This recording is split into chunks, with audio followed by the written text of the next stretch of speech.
كريستيان بانسي بيتقدم وبيعمل مرور، ودي كرة هات والخطوة، تسديدة أولى، تسديدة أولى في الجبهة اليسرى. مرة تانية إسلام عايز يعدي وبيلعب عرضية حلوة، وادي رأسية، فرصة كبيرة جدا جدا، لكن في إشارة باستمرار اللعب. بترجع مرة تانية، ده جمعة ممكن يلعب العرضية، ودي 3-على-2 وبانسي، ولكن استعجل بانسي. بقول لحضراتكم في إسلام عيسى عدى وفات في المهارة، ولكن بيعدي مرة والتانية توصل لبانسي، هيعمل ايه؟ وادي اسلام بيحط التسديدة، ولكن على طول توصل عند اوتشانجا، لازم نقفل على اوتشانجا. وادي ألان نونو في مكان خطير، وتسديدة، يا ساتر يا ساتر يا ساتر.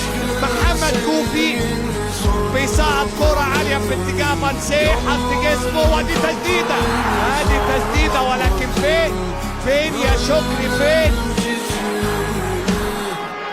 وكل سابها الاسلام، ودي العرضيه، ودي الراسيه، جول جول جول جول جول جول جول جول جول جول.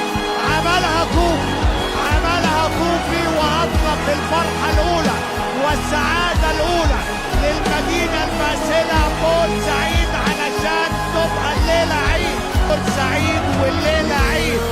ادي اسلام عيسى بيلعب كرة على القائم الثاني لمحمد، وصل لألان نونو، عايزين نوقف الهجمة المرتدة، اعتقد فيها راية، ودي كرة وجول، ولكن كان فيها تسلل، اعتقد كان فيها تسلل. وادي اللاعب إنيكا أوتشانجا، قلت لحضراتكم اخطر لاعب في فريق منانا. شوف اللقطة، والله كان متغطي وما كانش فيها تسلل، واستلم اوتشانجا. احمد شكري، اسلام عيسى تقدم للامام وعمل مشوار، هيقدم لنا ايه؟ عدى وفك ولد، ودي الكوره، جول جول جول جول جول جول جول جول جول جول.